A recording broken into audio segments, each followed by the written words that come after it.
And they cut up all over the place, jumping on the piano, moving every which way. The audience loved them. I guess I learned from them. Presley's close friend, Earl Greenwood, recalled, his singing voice was high, but incredibly clear. Out of the corner of my eyes, I saw tears in Gladys's eyes. The Presleys formed a vocalist trio in church, as well as at camp and revival meetings. Presley's first public performance came at the age of 10, when his school principal, impressed with his voice, entered him in a contest at the 1945 Mississippi-Alabama Fair and Dairy Show. Standing on a chair to reach the microphone, Elvis sang, unaccompanied, a sentimental ballad called Old Shep, about a boy and his dog. Elvis just walked himself up to that little old platform, his legs quivering a bit, and sang without any music at all, recalled a proud Vernon later on. It was a real powerful voice, too. Darned if he didn't sing better than that fellow with the guitar. Presley's strong performance won him second prize, $5, and free rides all day. He would later record the song for his second album, Elvis. The following January, for his 11th birthday, Elvis got his hands on his first guitar. Ironically, despite his love of music, it was a .22 caliber shotgun that the boy had his heart set on.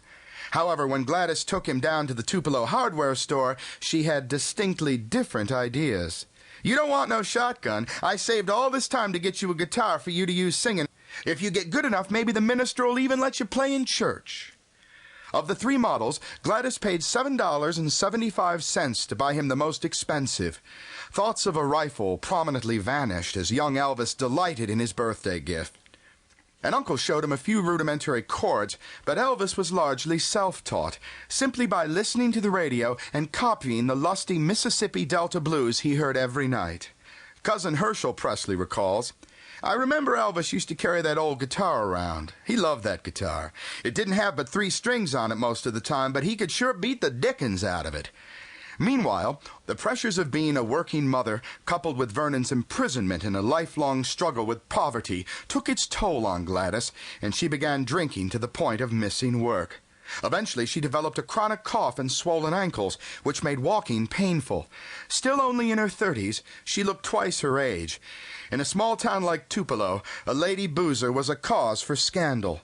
Gladys was the talk of the neighborhood.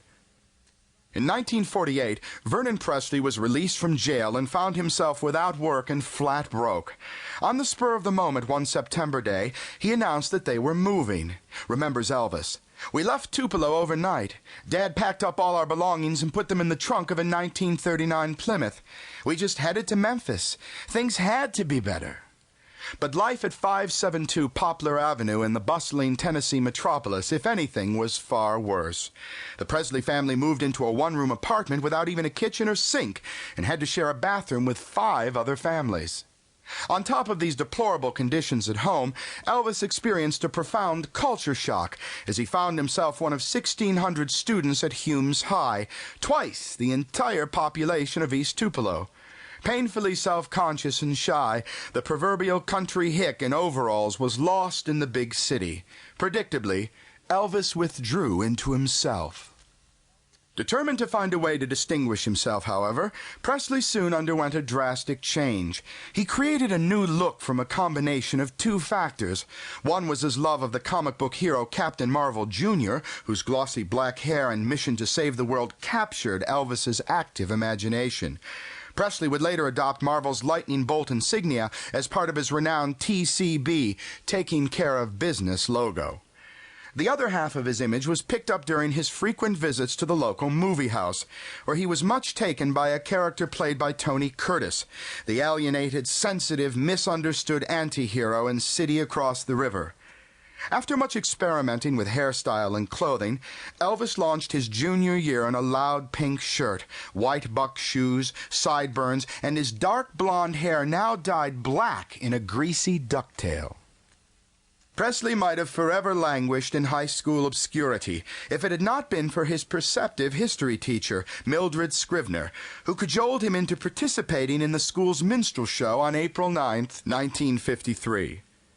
He received a tremendous reception when he sang "Keep Them Cold Icy Fingers Off of Me" and then did "Old Shep" as an encore. By the end of the performance, the student audience went wild with applause. Remember Scrivener, "I'll never..."